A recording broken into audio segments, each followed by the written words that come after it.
Okay.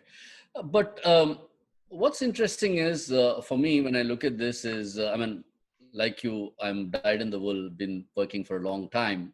And one of the things that I see is that the CMO or the marketer of today, and I think, this is a very relevant question for you as one of the more influential CMOs of the world, has to think very differently from the way we used to think about consumers, let's say, even 2 decades ago. I mean, consumers keep changing, but we've always known there are things like segmentation and all that. We always know that, we know how we hit to market, let's say, insurance and home loans.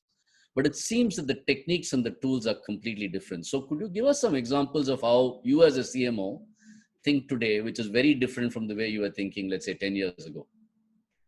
See, I can go one step by step. Like, for example, the only person who understood data in our team used to be called an MAS person. True. When we all started, right?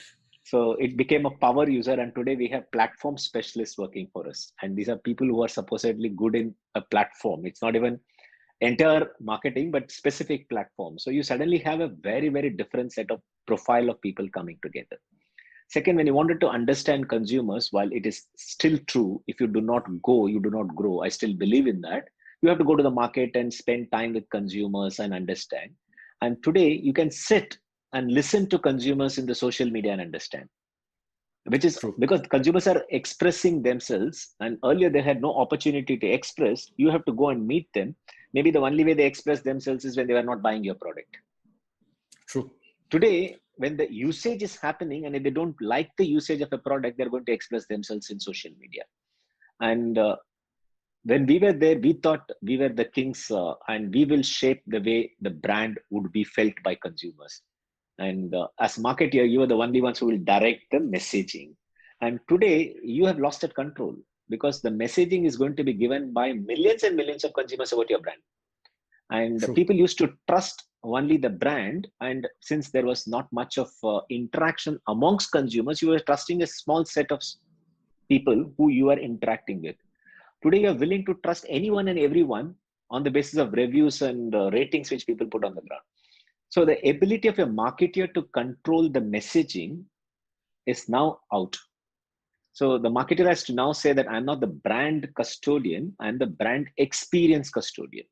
So once you define your role as the custodian of brand experience, then you suddenly see a change in the way in which you look at things. So brand experience is at every touch point. Mm-hmm. Brand experience is being delivered by everybody in the organization. It's right from start to end to finish. So you need to start getting involved in every touch point in terms of what happens, and then make sure that the brand experience is correct, is the right time, right place. Everything works in a precision.